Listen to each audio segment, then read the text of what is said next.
Hi, Hi, everyone. folks. We're just saying Happy New Year's and connecting back in. I was telling Russell I feel nervous. I feel nervous to come and do a live because I'm so out of practice. Just a little break and a change of scene and environment, and then you're like, wait, I've got a job to do today. 2nd of January, we're Yeah. back. So we're glad that you're all here. Welcome. Yes, welcome. I we got our timing a bit wrong, so I'm out walking my dog. Which is lovely anyway, Uh, isn't it? you There he is. see. Oh. Yeah, I mean, that's one of the big things of like January joy and this whole kind of thing that we're it's like I see more and more people. Now people are like doing boredom challenges on TikTok, and like there's all these people that are trying to like get away from doing this optimization that we've been kind of shoved down our throats for the last 20 years. Oh, interesting. Yeah. So like more of life in, I don't even want to say the slow lane, the more conscious lane. So like it could be slow and it could be quick. If you feel like having a quick day, you have a quick day. If you feel like getting things done like more measured and slowly, you can. Is that sort of, it's more permission slips, I think, right? Yeah, so there's a great book called Life in Three Dimensions. Okay. I don't know if anyone has read that one. If they have, like sound off in the comments, but I love it. It talks about in order to have a rich life, there are three dimensions. And we've all probably heard about meaning and happiness, right? But what this researcher found and their team found was there's a third dimension, which is psychological richness. Mm. And so these are things that are hard and but still very rewarding. So it may be like reading all of War and Peace. You may not like reading all of War and Peace, but it could give you a psychological richness that like still moves you forward. And so when I think about like joy and like what I want out of 2026, it's I want to be focused on things that can fulfill at least one of those three dimensions. But Yeah. I also want to be very conscious that I don't just do things that are make me happy or bring me joy at the expense of like doing something easy instead of trying something that could actually move my business forward that's a little bit harder, which I think is where that third dimension comes in. Yes. Yeah, a bit of a challenge. I feel that way, like with certain things that I really want to get my teeth stuck into this year, and I'm being gentle about when, but I definitely feel there are some things that are challenging. But the more I've sat with it, the more it's been about really rising up around what is the block here, Hmm. because so like ads, for example. So I've never done any ads. Well, I did one ad for £20 and then I turned it off because I got 60 clicks and no signups. And it just like I just bolted from the whole experience because I was like, it just feels too exposing. Like I really like it when people get to know me naturally, which sounds a weird thing about being online, but people do. Someone recommends your work over here, they might see you on a live, they might read a couple of your posts. It just feels quite natural. And there's something about putting my work in front of people the way that you do with an ad that I can't quite get comfortable with. And I really want to do it this year, like really, really, really want to do it. So I'm trying to just be gentle and sit with like, okay, like there can be all the formulas, there can be all the people telling me it's working, but I'm still not pressing the buttons. So what do I need to do in order to feel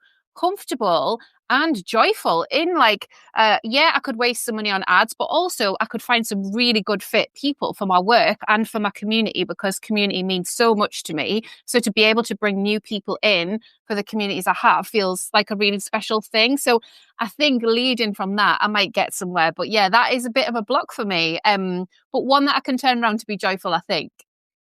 Yeah. Okay. So, like, I have a great way through this block because it's Oh. something that a lot of people find. When you do your ads, do you focus on conversion ads, traffic ads, or just kind of like brand awareness ads? So the one that I did was around free sign up for a class that I've got coming up in January, which is around content planning. So it's called Audience Alchemy. And this is like my new brand, which is around about like making the magic within the audience that are already waiting to find you. So that's what it's really about. So it was a still, so not a video, just a still that sort of introduced the concept, introduced the brand, and said, hey, here's a free class. And I guess the fact that 60 people clicked it, or Facebook said 60 people clicked it, but nobody put their email in, I was like, okay, so the page doesn't work. But people are like, oh no, you might need more like 100, 200, 300 clicks from that ad before you start getting the people that sign up. So it's just like a brand new concept. Yeah, so that way of running ads sucks. So this is Glad I found this out now. Welcome especially to for Teaching Sessions with Russell and Claire. Thanks, Russell. well, especially if you are a florist, which you are, and an evangelist, which you probably are, in our scale path model. The thing that I recommend you do is, instead of doing a conversion or a lead gen or any other ad, just do an ad for impressions and or reach, and then take your most engaging videos and just make a little happy uh, ad set with those videos and just let them run for $5 a day. While you're doing that, it's part two. While you're doing that, make sure that you are in Facebook's ad settings. You can build a custom audience, and you can make an audience and have it track people who are watching 25, 50, 75, and 90% of your videos. So that's cool. part two. When somebody then watches that much of your video, you want to retarget them with a more salesy video. So these are people who may watch 50% or 90%. So they're already bought in on your thing. Make sure the videos are around kind of the concept that you want. But this is this trick to ads that most people, almost nobody do, even I don't do it, which is the way to I think about ads is I don't want to be on social media. So what is the penalty for me? It might be $5 a day, it might be $10 a day. So like I am investing my money in social media to do brand awareness stuff, just to be there, just to get some amount of reach on the things. And we already know what is converting and what is the most engaged because you have metrics inside Substack. Yeah, for sure. Yeah. And my Instagram does really well. Like I've been getting, I don't know, like organically, maybe like 100, 120 new followers, like loads of chats in the DMs. Like it feels really good over there. So I'm like, yeah, I just need to take that to the next level. Okay, I'm going to write some of that down after this call. But I also, while everybody is just gathering, I just wanted to say that Russell and I are delighted that you're here. We are hosting a month-long program of activity. It's all free until we get to the final masterclass, which is a paid masterclass. So it's not like we are trying to prime you to do the paid masterclass. Like, do the paid masterclass if you want to do it. Like, we genuinely wanted to do something else together. And we met on a call, I think maybe a couple of months ago, and we were like just chewing it all around, and it went over here and over there and came back to center. And this is what we ended up with. So we wanted to do a month-long program in January because it was a good time for us both. But also Russell had been doing some challenges. I think I did 5 challenges last year. So I set up a separate Substack. And I ran joyful growth challenges on that Substack. So one of them was around joyful growth. One of them was around visibility. One of them was around sales. One of them was around growth to bestseller. So all of the ways to get to the bestseller check mark, if that's what you're here to do. And it felt really good to have those time sensitive moments in the calendar year where everybody could just gather around. The thing that was most joyful around the challenges, and there were some downsides to it as well, was like everybody networking and everybody meeting each other and bouncing off each other and helping each other out. So when I was describing this to Russell and saying like it was so nice that people got to meet each other and got to know each other, and they had this kind of common thread of gathering around joyful growth, essentially, like really questioning like what does it mean to grow joyfully and with ease, if there can be some ease in it all. So this is our month-long shared publication called Joyful Growth Club. So it exists in the world on Substack, and it is primarily a Substack thing. There'll be daily posts, and then Russell and I are going to host separate challenges. And then we've got a bunch of lives with people who care about this concept of joyful growth. And it's the joyful, sustainable growth that I'm most interested in for you guys as well. So if you're brand new to Substack, you might be swept up in the whole, like, this is an amazing place. And it is. But also it's a place that can burn you out. It's a place where you might not feel good enough. Like, there are all of these other things that come up. So the sustainability line for me is so important, having been here since, well, April 22 is when I arrived. 2022 is when I arrived on the platform. So I really want to dig into some of the sustainability as we head towards what will be my, is it fourth year? Yeah, fourth year. And also the spirit of collaboration. I love working with Russell. I think it's really cool that we can do this in 2 different time zones and hold people in different containers throughout the month, but it'll all be hosted on the Joyful Growth Club Substack. So yeah, that's what it's all about. I just thought I'd do that while you're getting settled, Russell. Little overview Oh there. yeah. Yes, there's a little bit of the fact that we're across an ocean and daylight savings time, and I'm in Pacific time, not like it was like a hour like. So sorry, I was walking my dog, which is something that brings me a lot of joy in the day. Yeah. And Yeah. um, I think about also that we have been taught that joy is one thing, that success is one thing or one way of doing stuff. So I think part of what I want to get across in this challenge, and my challenge is called frictionless growth, and it's based on our author ecosystems, kind of an evolution of it um, with more modalities. But it's this idea that like we are built differently and we grow differently. And so um, you might operate in a way that's like going really deep on a topic, but like you may grow by like having your fans go out and find new people for you and like evangelizing for you. And so the core of this concept is something I've kind of been talking about for years called return on energy investment. It's very much like return on money investment, but instead of making money back, you make energy returns. So, like, no matter what we're doing, we are expending some kind of energy or symbolic representation of energy. So, when you think about money, like money is a representative of somebody's labor of that's how it used to be beads or something like you're saying I will like my this is worth this much of my time and my time is worth dear. I put it in this bead, I put it in this coin, I put it in this dollar, whatever it is. So it's a representation, is a container for energy. And then we take that energy and we exchange it for other people's energy. You're saying, oh, um, you have this dog thing, like it took you $5 worth of time. I'm going to give you that amount of time of exchange for that. So like we are doing this a million times a day. And also we are doing it in a way that the energy return doesn't come back the same. So like we're exchanging money for somebody's time. We're exchanging our time for somebody's money.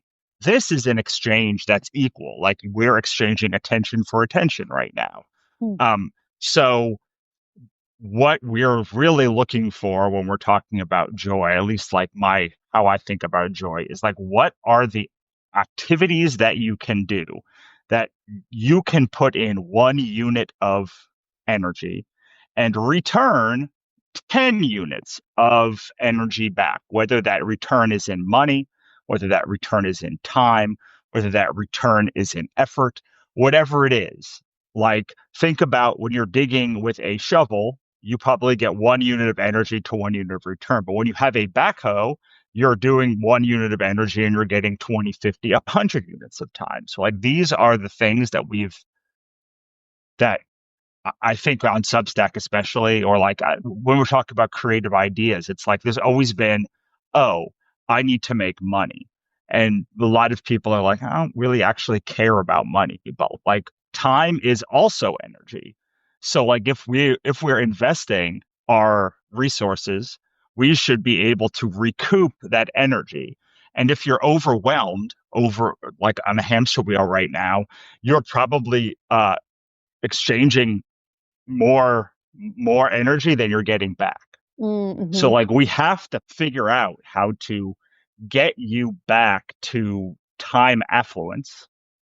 And then how can we reinvest that energy to get you time wealth so that you can then do whatever you want, like walk your dog or like go to two movies yesterday, like we did.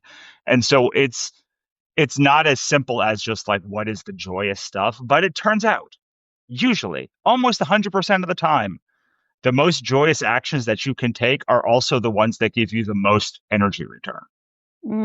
Yeah. And sometimes in the act of creating joyful things away from the screens, this is what I find. So when I'm out walking my dog, or like today I was at the spa. So I said to my husband, it was so funny. Like, so I hadn't been to the spa for a couple of weeks, and I went to the spa the other day, and I was like, I did 4 rounds in the jacuzzi. He was like, 4 rounds? I'm only just getting started when I do 4 rounds. But for me, 4 rounds was so luxurious because my brain was like so rested, and I was like having all of these ideas, like work-based ideas. That wasn't my intention getting in there, but it just happened because my body was relaxed, right? So it was so interesting. Like Dave's point of reference of like feeling utterly relaxed, and he quite often comes back from the spa with like a fully written Substack in his phone, was like that place of relaxation. So all of that, it's not the dream, but people think that it's the dream, and it's like, no, that's just what we have to do to be able to sustain what it is that we're doing. Like if I get empty, and like it's happened to me loads of times before because I just want to give so much,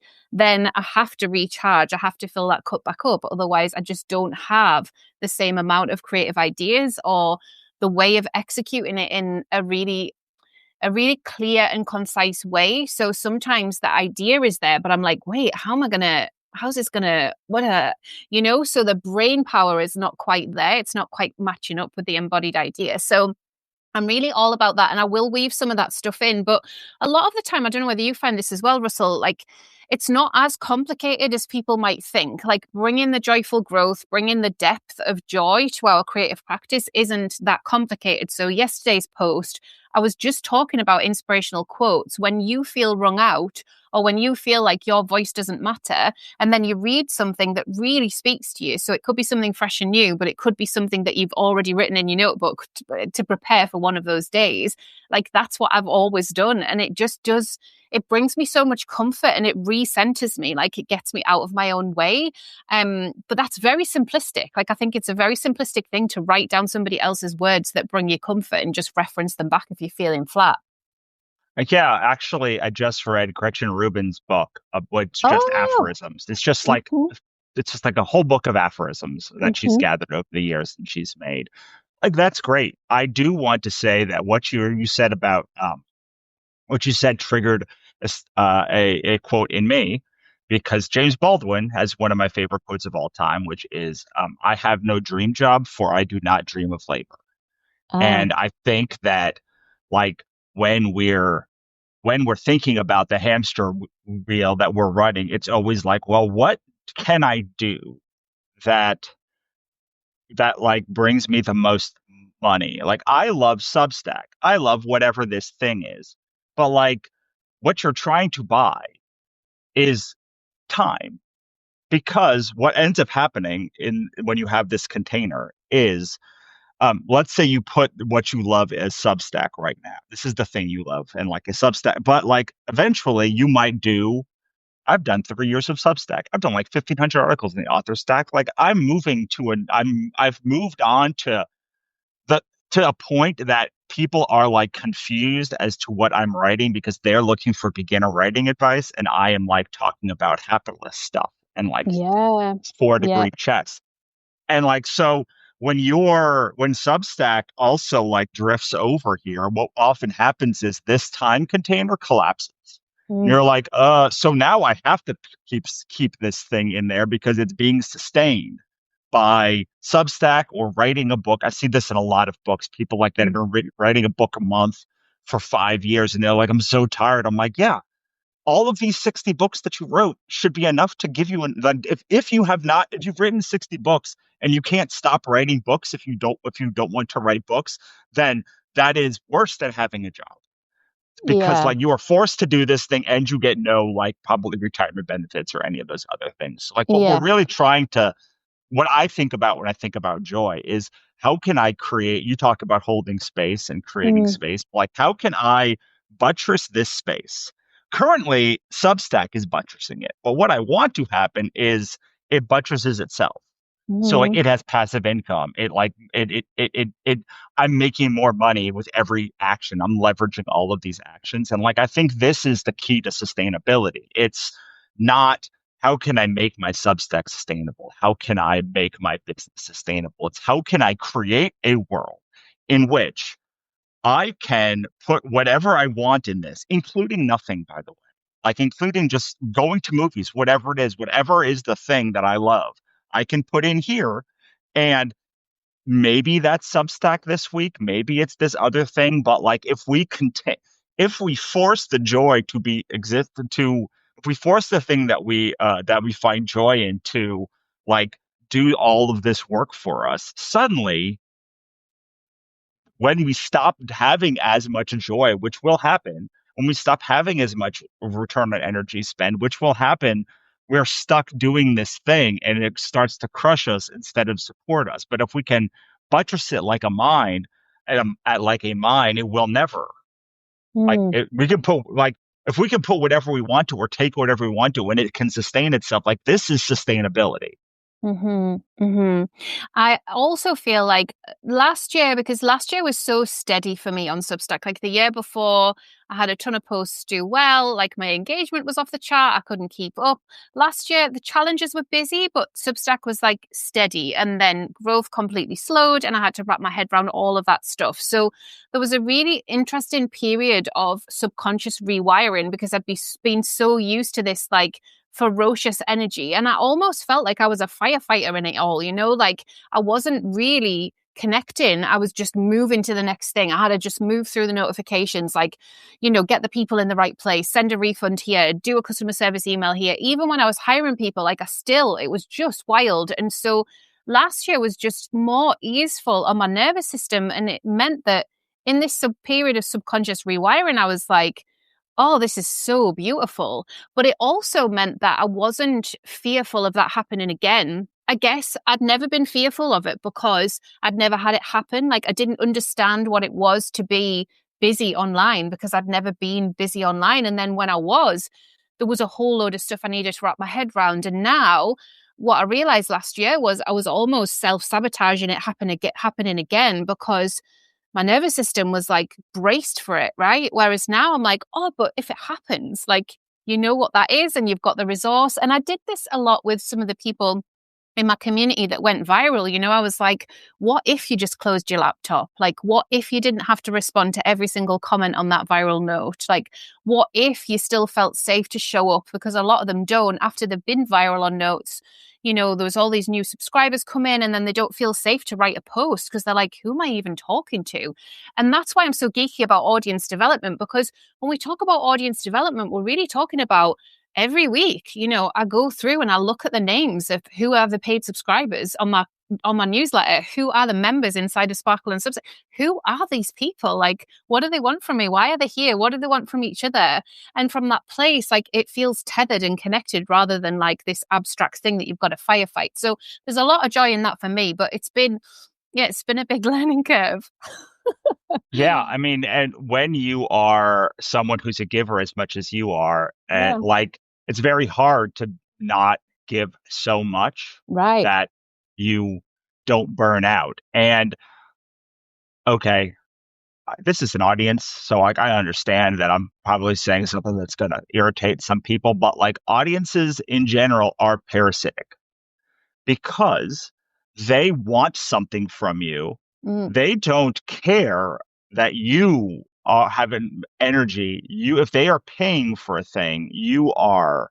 So if you don't do anything to manage that audience and like build a more symbiotic relationship, because like the difference between a parasitic and a symbiotic relationship is both of you get something out of it. uh-huh. Like a parasite takes without giving. A symbiotic relationship gives and takes. There's an equal exchange there. It's the Yeah. difference between a mosquito and a seal scraping barnacles off a or like some parasites that live in your body. Like they are symbiotic actually because some bacteria, a lot of bacteria lives in your gut biomes.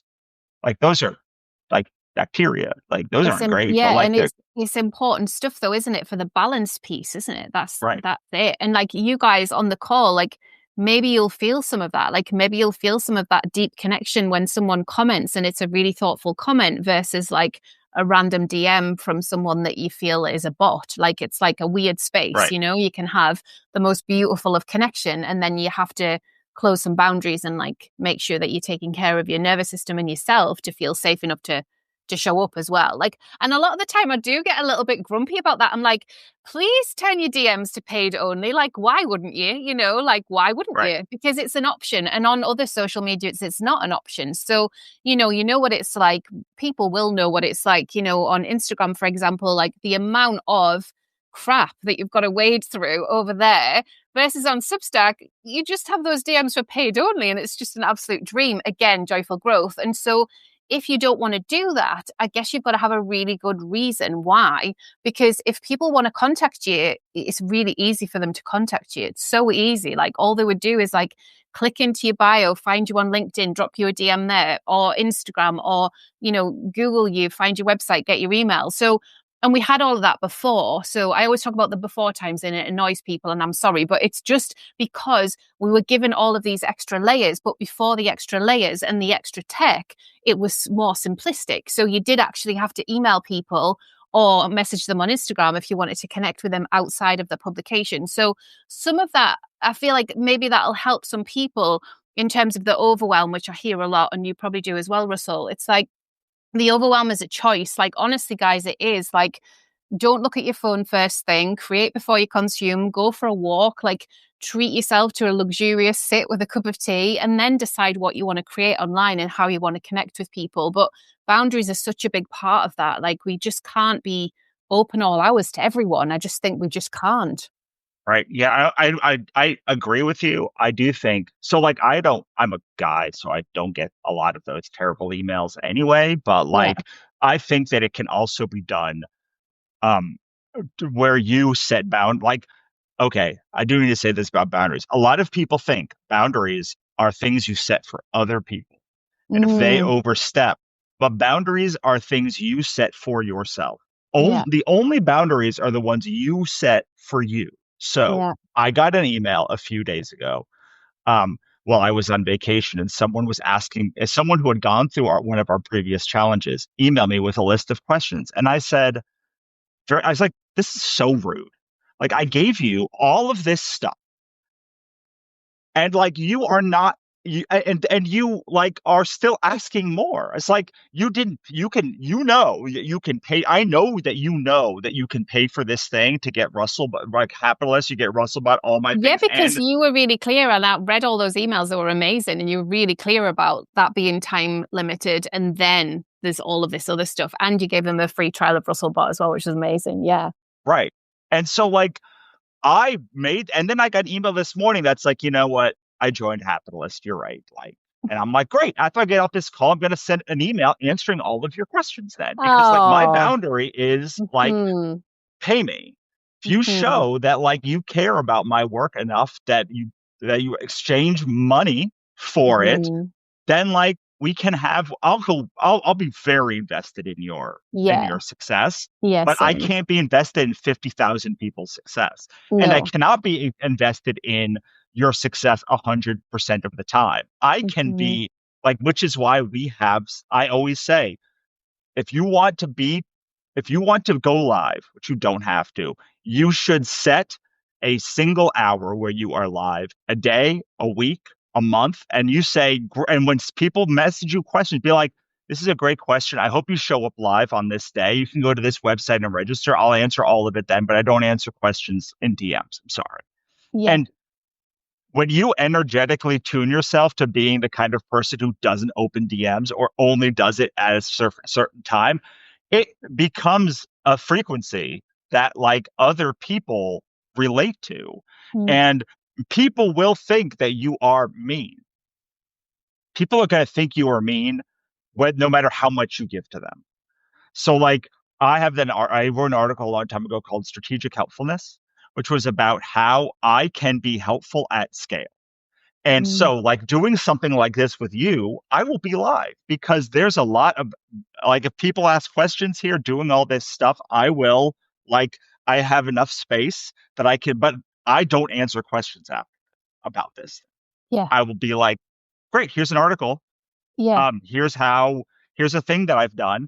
And I recommend if you have a Substack that you think of it in this way. If you are having a similar issue, every time you get a question, write a post about it, schedule it in the future, and then you never have to answer that question again, ever. You can just say, hey, if you search on my Substack, I have an article for it, or you can go and find that article. But like, Yeah.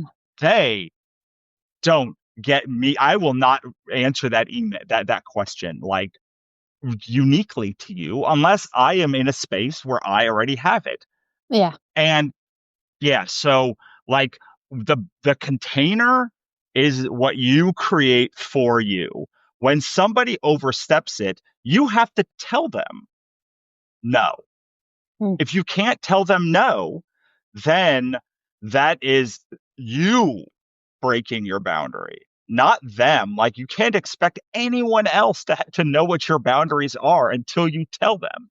And Yeah. I guarantee you that people in my community know on a massive level, just from how many times I've done it, that like Russell will answer questions live. He'll answer questions for Capitalists. He will answer comments on posts for the first hour after he makes a post. And then, That's I it. don't know, Yeah. he goes and writes a movie, whatever. Yeah, yeah, that's it, isn't it? And I think this has been confusing because of the way that we've created on different platforms. So, say on Instagram, for example, which like a lot of the people that find my work also create there, they teach you that to please the algorithm, you've got to answer all of your comments like in that first space where the comments come in and all of that sort of thing. But there is that piece of deciding to do things differently. Like you'll see me in Sparkle, like sometimes the comments just won't be on. Like it's the post. The post is the post.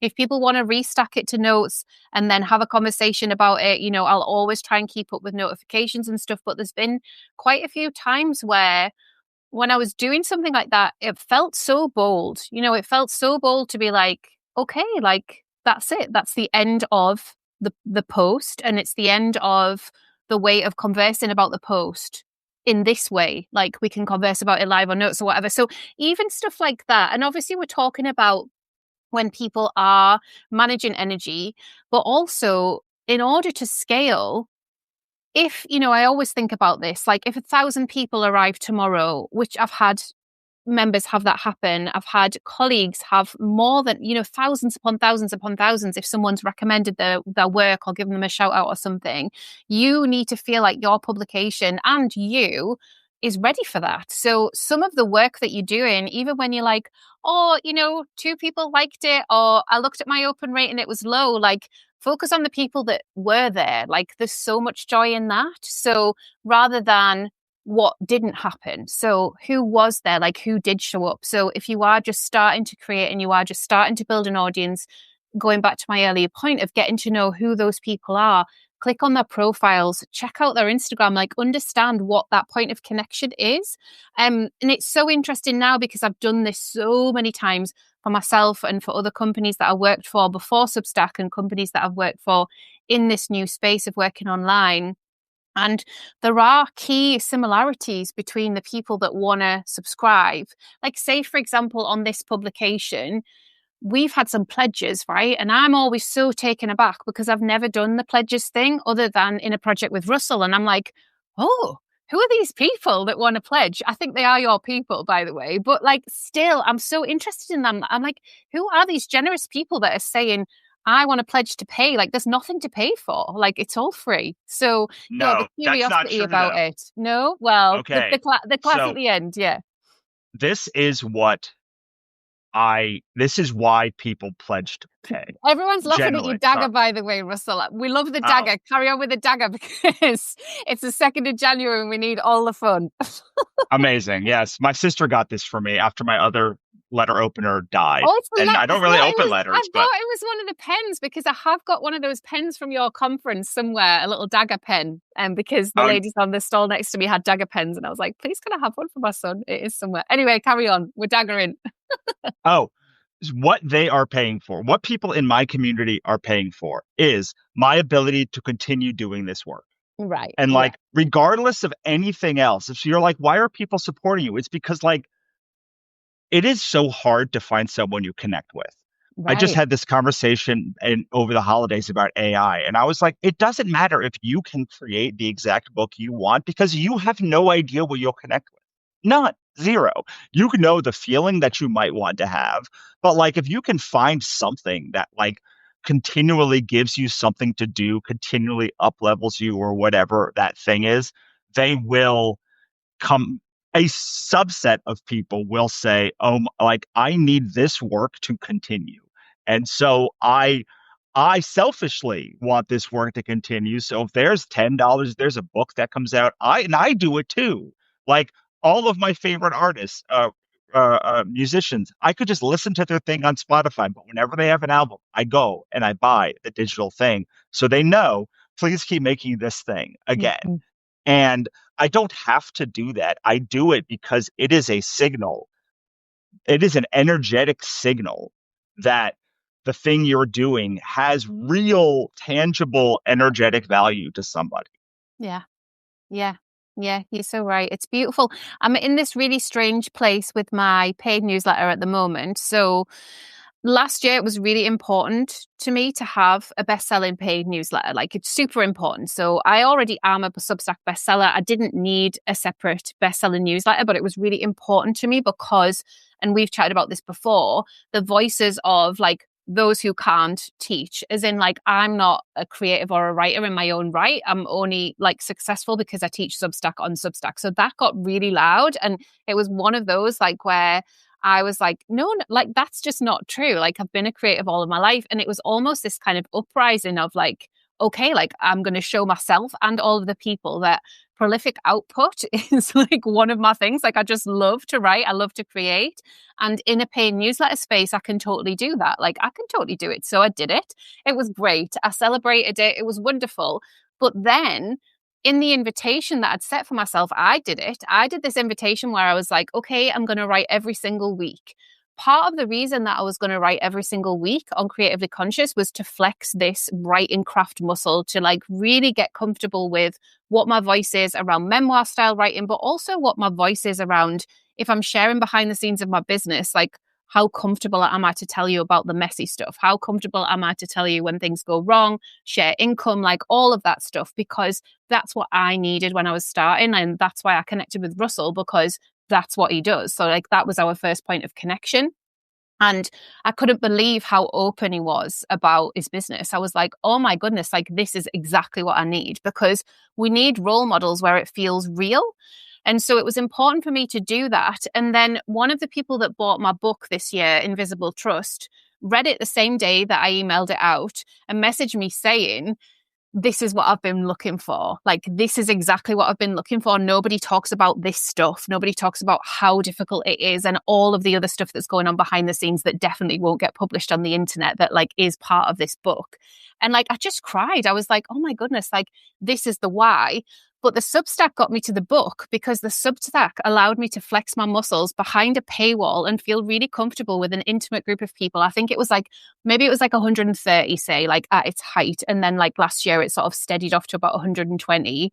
And then as the annual renewals were due in, lots of people didn't renew. And so I said to my husband yesterday, I was like, I hadn't really realized this, but I must have done like maybe like 2 or 3 points of like, this is the chance to get it for 50% off, because that was my strategy.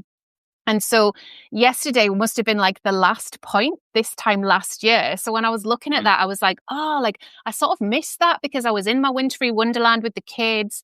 And then all, you know, the paid was dropping off. And I was like, oh, okay, then. So it's not 101 paid anymore. And it's like, oh, okay then, rather than, oh, but I need this. Like I need it to be 101 paid because I didn't and don't need that anymore. But it is a strange thing to admit. Like it's like, oh, but I went in a whole different direction and I've circled back and gone, whoever wants to be there in the intimate space behind a paywall, like you're all my friends and colleagues. I love that. But it doesn't need to be 101 or more than 101 anymore Right. for the success metric because I don't need to push for that. So I'm sharing that really openly and honestly. Like this has just happened yesterday. So obviously I'm still in the processing phase. But as people have been jumping in today because it's the end of the sale, seeing their names come into my inbox, some of whom I know, some of whom I don't, I'm just like, oh, here they all are. Like these are the people that are going to allow me to write the next book that I want to write because the book comes from being able to share more vulnerably behind the paywall, which I didn't know about myself this time last year. I just didn't. Yeah, and I love. Okay, so we both we all know SMART goals, right? Specific, measurable, actionable, achievable, relevant, Realistic. time bound. Oh, yeah. Time bound. Yeah. Yeah. So, people always forget this last one, and it's the The most time powerful bound. one. Yeah.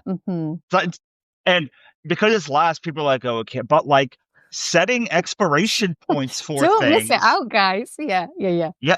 Like so often I'm in consulting and I'm like, you just stop doing that, especially with a membership, hmm especially with like, you're like, oh, but like, I'm never going to be done with it. But it's like, you could be done with a project. You could say, I'm going Yeah. to do this I'm going to do a push for 3 months. You could say, last year I really want to get over 1,000 paid subscribers. And I did Yeah. that. But doing so really caught me in this wheel of like, oh my God, I'm like dropping. So now what happens if I don't get it? And eventually I was like, well, like you're devaluing your publication to the point that like it's like you offered it for $1 at one point for a year, Yeah. and you're Yeah. like, well, I don't want to do that anymore. So I guess I have to be unconnected to this idea of this little check mark. Don't But don't you want to do that anymore, Russell? So you feel like because you did that, right? Like you had that pay what you feel, and I always reference it in my Sparkle calls. You don't want to do that anymore. Like, do you have now that there's over 1,000 articles there, 1,500, I think you said more than that? Do you have like a cap in like I'm not prepared to give it to anybody for less than? Obviously, we do the comps. Like the comps are a different thing, aren't they? If people are like down on income and stuff and like need to be in that space or feel like that's the space for them, but they don't have the money. But is there a monetary value where you're like, I'm not going to step below that anymore, that offer? I'm not doing below $80 a year. And this is Amazing. why, because I'm just going to slide this over here so that people can see it. What is it going to be, guys? Like, do Get you see ready. this list? Oh, yeah, These are all of the books that I've written on writing and all of the workbooks. You yeah, can get them for free at your library. And yeah, uh-oh, whatever, it's fine. You can, like, the odds that you are going to find my publication and not need help on one of these topics is very low. So, like, I will hmm send you any ebook that you want. You can go hmm get it from the library. You can buy it for $10. You can get it with a bundle for $20. Like, hmm I'll give you a coupon on my website to like get it for cheaper. But okay, like, you don't need access to all of my work. Like, you don't need hmm access.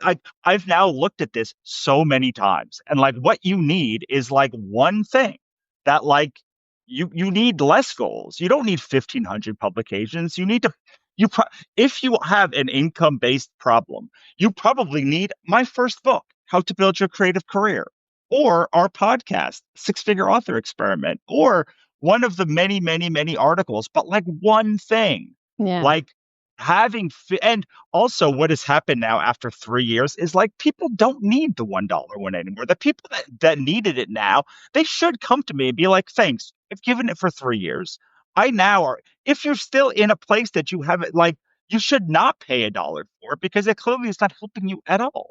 So, mm, like, what I'm considering doing like $20 or something for the first year or something like that. But yeah, like, yeah, once you have a collection of things that you can send people that are powerful and like you have seen them work, you should give those out for free. But you shouldn't give someone 1,500 articles access to that. They're never going to get, they don't know where to, their problem is Okay, so in the capitalist framework, we have five stages, and stage zero is so overwhelmed that you're not doing anything. Do you know what the secret to getting to So many stage one people are is? there. Like, just to say, so many people are there. Like, Right, my biggest conversation last year was about overwhelm. And actually, one of my mentors was like saying to me, like, you're not allowed to use the word, like, are you overwhelmed? And I'm like, you don't understand. They're all overwhelmed. Like, I've got no other words for the overwhelm. Like, right, and so many conversations.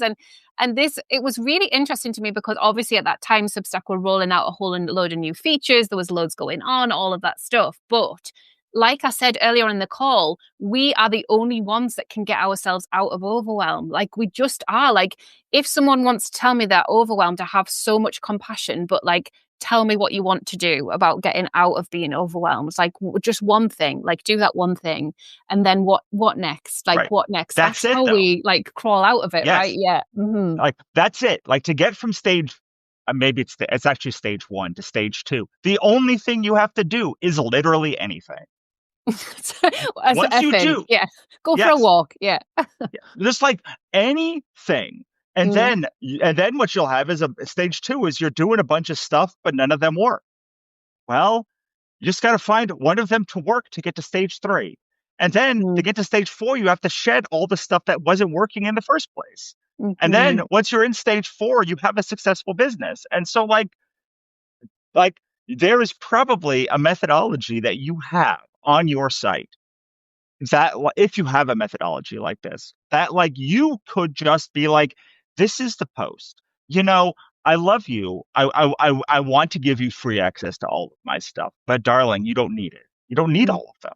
You need mhm, one of them or two. Or like you need these are the five ebooks that like I will give you for free. mhm, Like and or five posts, like whatever that thing. Like this is a collection of the things that are the most powerful.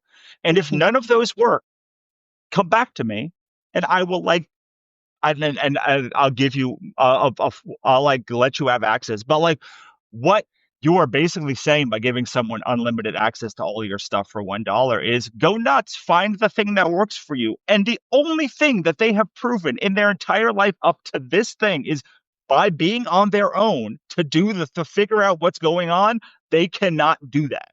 So they need direction. And so after 3 years, I can say either the people that are like people that unsubscribe the most are the people that pay $1, $5, under $10 for the publication. mm, mhm, Absolutely. People that have done it for now like 3 years, most of those people should be paying me more than $1. And like they have gotten more value than $1 worth. And it was pay what you can afford, not pay whatever you want. If you can afford more, you should be paying me. mm, And like it's fine. Like I don't expect them ever to. But like once I had a library of stuff that you can get at the frigging library, like go get it at the library. If it's not available at your library, request it. I don't know. I'm not like your go buy it. Go someone's probably put it on a pirate site. Go find it. Like I don't know Thank what you. like to do, but like There is, it's but you're right. available for free. There's so much stuff, isn't there? And then in us, like I always like to say, like we're holding space for the people that want to be in these more intimate spaces, whether that's as subscribers, readers, or paid subscribers or members. Like obviously you have your habit list crew. I'm really interested in your take on simplicity. So the successful business or the successful Substack, the successful joyful growth with simplicity, like where does that meet? Because what I come back to again and again and again with the people who I talk with the most, so my colleagues, I would say, that also use Substack, is when they get to a place of simplicity and not in that place of like wrangling, that's when things start to feel really, really joyful at that level. The building up and the figuring out and the being a mad scientist is all part of the fun if you let it. But when things get big, we just want simplicity. We want it to be simple, to be easeful. And I'd love your take on that, having been here as Sure. long as you have. The my words for the year are brilliantly simple. So Oh, here we go. this is very but here's what I think that more people should do. Take the publication that you've been chaosing, take the things that are most valuable, and move and take them with you to the next thing, and then just leave the thing as the thing. You can have unlimited Substack publications. Like you don't have to hold that on with you. And you're not doing people a favor by like people are given a favor by I just started if you go to frictionlessgrowth.com, I just started a publication specifically for frictionless growth, and there's like 80 posts in there, and like we're putting a book in there, and like I'm about to release a book for all of the people that are in there. But like when we archived Writer MBA, it just stayed there. All of our stuff like just stayed there. Author ecosystem, all that stuff still there. So like if you are in a place where you're like, I have outgrown this, Mm. you can still keep space for that, write a book for it, and say thank you. There's a great ritual when you give a tarot deck to somebody else. You're supposed to take it out in the sun, thank it, tell it how great a job it did, reshuffle it, and then give it, say, please be nice to the next person, as nice as you were to the next person as me, and then move on. And like, I Mm. think it's a wonderful ritual for Substack. Ever like, I'm about to split Capitalist and the author stack, and probably do less work with the author stack. I'm actually trying to figure out like if there's a person that I can like edit it, but because like I can't do the work that the author stack needs done. Because the thing that the author stack needs done is someone to help authors get from stage 0 to stage 1. And the stuff that I am interested in is how to get from stage 1 to stage. And so I need somebody. There's a lot of stuff on there that is like 0 to 1 kind of stuff, but it's all in the archive. All the new Yeah. stuff is not servicing people. It's not only is it not servicing me, it's not servicing them. So I've been in publishing for a long time, 20-ish years. And the thing that I know is once you know something, you write a book about it. And once the book is out in the world, the book is out in the world. And you start focusing Mm. on what the next thing is. Mhm. And the same can be true in subscriptions. The same can be true in crowdfunding is another great one. Like you can keep your publication and just say, so this new one that's coming out in February on being happy and a successful writer at the same time, that is built from other books that I did about happy and posts. There's a book called How to Thrive as a Writer in a Capitalist Dystopia. That was all built on Substack posts. So if you're like, oh, I have 30 posts on this one topic, you can just take it out into its own thing, make it a book, and then when someone asks you, hey, how can I thrive as a writer in a capitalist dystopia? Be like, amazing. I wrote a book about it. You can go here, Yeah. you can go here, you can get it free here, do whatever. And the more you can like, this goes back to the time bound thing, right? Like the more Mm. you can set expiration dates for things, the more things you open up space for. And I just wrote a post a couple of days ago about burning 2025 to the ground. And like, let's actually do it this time. And because here's what Mhm. happens. We've been saying for the last 5 years, we need to, at least the last 5 years, for me, 10 years, about like burning, like, oh my God, I got to burn this year to the ground. And like, I started thinking this at the end of this year, like, why is that? And what ends up happening is whether you think it's the universe or God or just like reason, whatever it is, it's like I keep pulling the stuff forward to the next year that doesn't service me. And it didn't service me 5 years ago. But I keep being like, I need this, I need this, I need this, I need this. And so this year, the end of last year was like, okay, I don't know what's necessarily coming from it, but all of this stuff, conference, right, or MBA, like all of these things are just going to burn. And like Mm. people can find it if they want to, they can find me if they want to, but like I can't hold space for these things. These things I love. It has nothing to do with how much I love or how much effort I put forth. It has everything to do with these things served me once, they no longer serve me. And that is the only question that really, when you're thinking about making your business simple, serve could be like they make me money, they make me, but like, are they, you have to ask yourself, and this is why like 20, New Year's is such a great thing. It's like, okay, guys, what serves me today? If you do the Eisenhower matrix we have on frictionless growth and the author stack, it's like these are the things that actually I want and I need. And all of these things that I did last year don't service me. But I think that they do, but I think I need them. And you just don't, usually.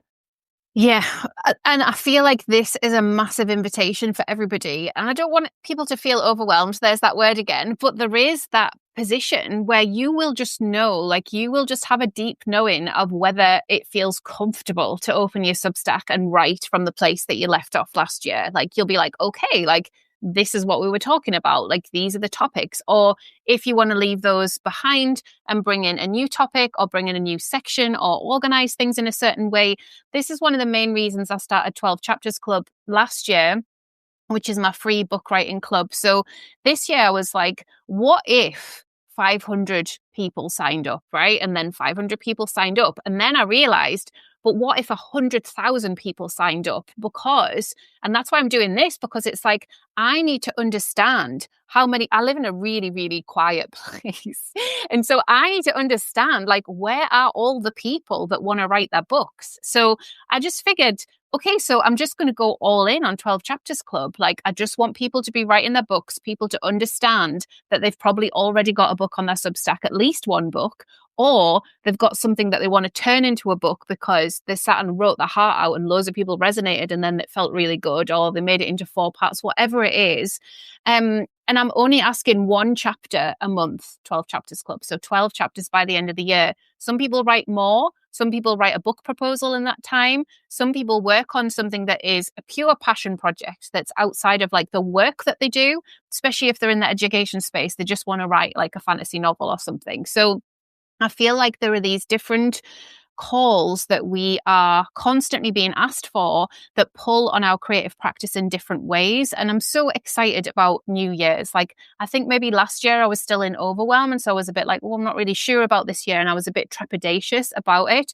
Whereas this year I'm like, sign me 100,000 people up to 12 Chapters Club. Like, I'll figure out how I handle 100,000 people on an email list if I need to, when I need to, all Right. that stuff. Like, it feels nice and bold to be like, my light's on, like, come and do this with us because it's going to feel really good. And that's new.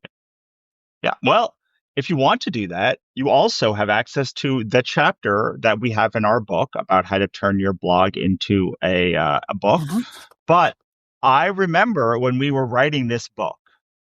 Oh wait, do you have the link to the club? Is it Yeah. Yeah, I can pop it 12chaptersclub.substack.com? in. Yeah, I'll pop it. Okay, I can pop it in. It's on my website actually, just because. Anyway, carry on. sure.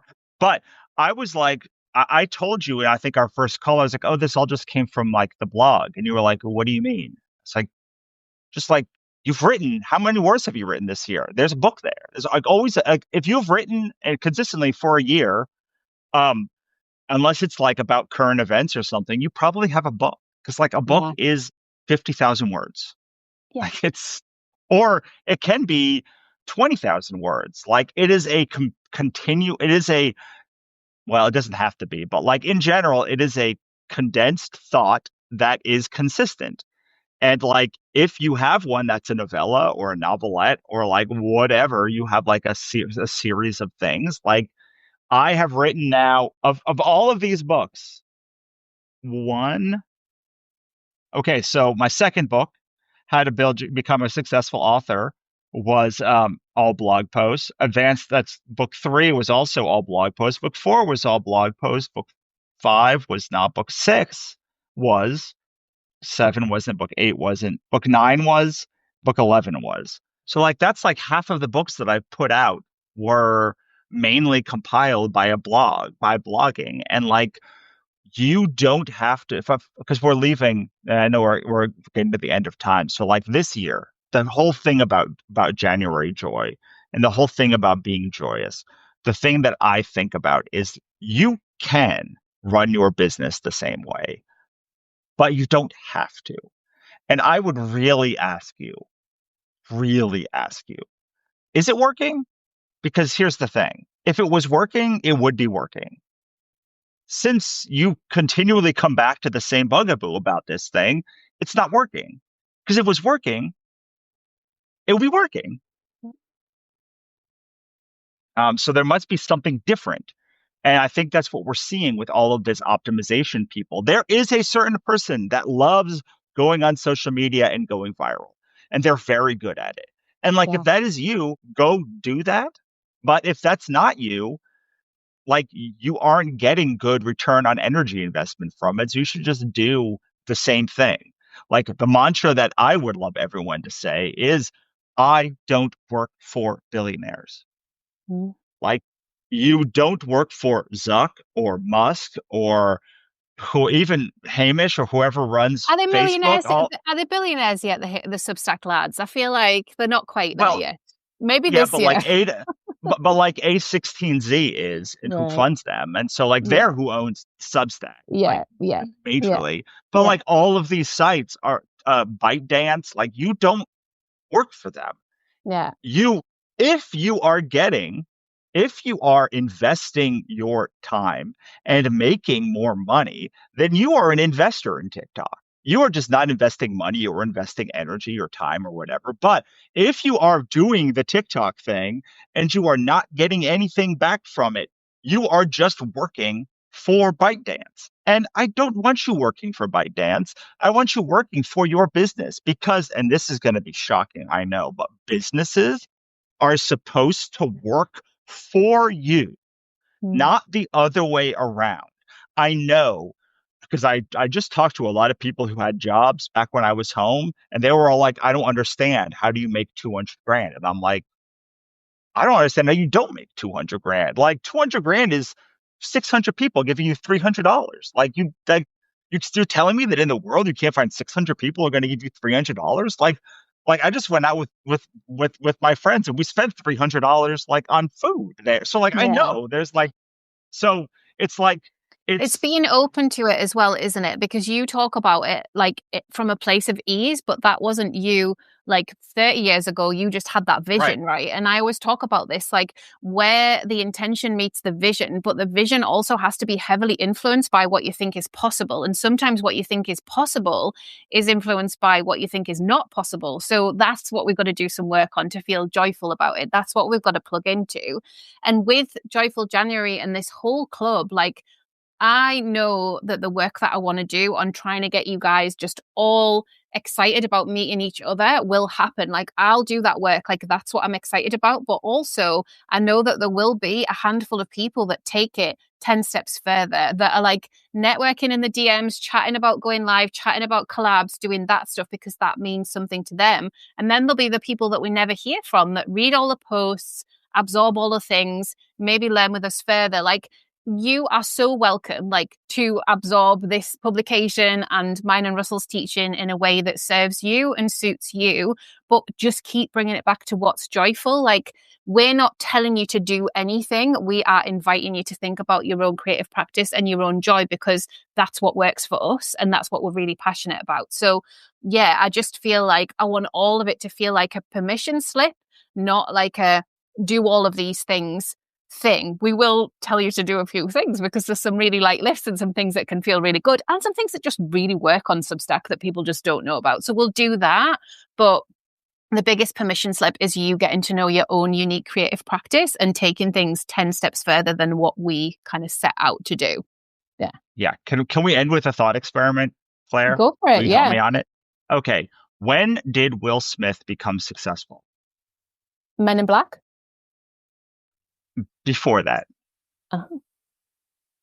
Well, Was it his it's okay. album? Big We Willie could say Men in Style? Black. Was it his album? Okay, there we go. So, no, he became successful when he signed his first record contract. Mm-hmm.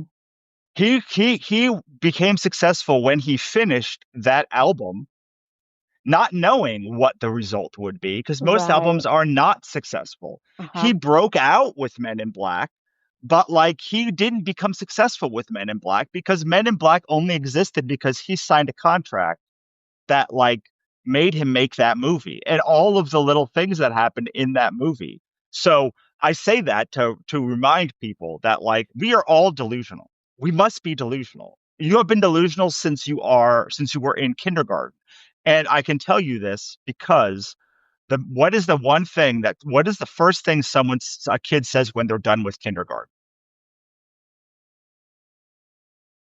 Now I'm a first grader, right? Hmm. They have never done one day of first grade.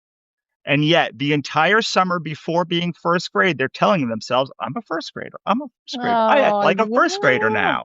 Yeah.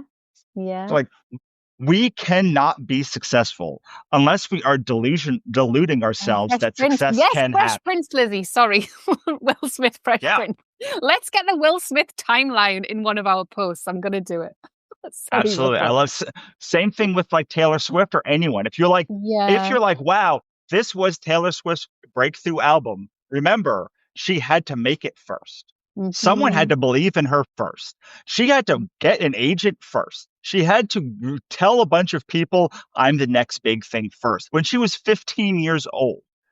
And then that gave her the space and the opportunity to make the things and go on all of the experiences. But she was successful when she signed that first album because that first album was successful. And how do you unentwine those things? And so we we think that like all of these things have to be right before we find success. But most of what we have to do is make the damn thing and believe that it's going to be the kind of thing that will be successful and do it with the kind of practice and intention that brings success to it.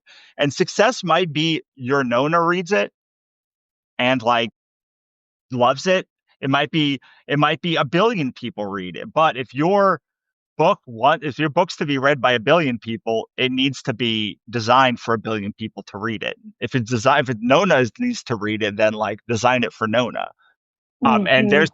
there's an in between, but we are all delusional, and we must be delusional as entrepreneurs because we have to do the thing before we get success for the thing, which is why success is always 100% of the time a trailing indicator. It is not we think it is a leading indicator of what is coming, but it is a trailing indicator of what we have done. I love that so much. And it made me think a lot about what success means. There's a great book called The Success Myth by Emma Gannon. Like you should all read it. It's really beautiful, beautifully written. And it's very easy to digest as well, just in terms of the interviews that she does with people that on the outward face inside are successful. I feel like because I read that book as things were feeling successful on the outside, and I just still didn't feel successful on the inside, the permission slip that that book and continuing to show up gave me was this space of what if it's just about it's never a just, but it felt like it's the connection with the right people. Like people get it, and the people that get it are the people that I want to be around my work. And that just felt like, oh, well, that is literally it. Like if people get what it is that you're trying to do and trying to say, and you look at them and you're like, you're my people, like just is the nicest thing in the world. I just love it. And I love that online allows us to do that globally and with such ease, like going live with Russell in LA on the 2nd of January. It's just so cool. I just love that. So thank you all so, so much for being here. Like we said, this is our only planned live together. Like we might be able to weave one or two more in. We'll see what happens, but we are going live with other people because of the time zones. We're trying to cover a few different time zones. So there will be some other lives as part of the program, daily posts, 2 challenges, and then we culminated it all with a masterclass that will have hot seats. So if you want us to hold space for you and you want to bring everything that you're working on when it comes to joyful growth on Substack and where you've got to, we'll both be there for you for that. And that's like the last week. So everything is over on the publication if you want to read more, and we'll make sure that we remind you about it all too. Thanks so much, Russell. It's been awesome as ever. If you are not reading this live, then you can go to joyfulgrowthclub.substack.com. That's That's the us, link, I isn't it? believe. Yeah, Yes. yeah, that's it. Yeah, joyfulgrowthclub.substack. Yeah, perfect. Thank you. I'm still wrapping my head around that. Yeah, and because this might be on YouTube as well when it will, so we'll sort that out. But yeah, Happy New Year to you all. May it be a year filled with joyful growth, whatever that means to you. Come and learn what it means to us and all of the other people that we go live with as well. Thanks so much, everyone. See you again really, really soon. Take care.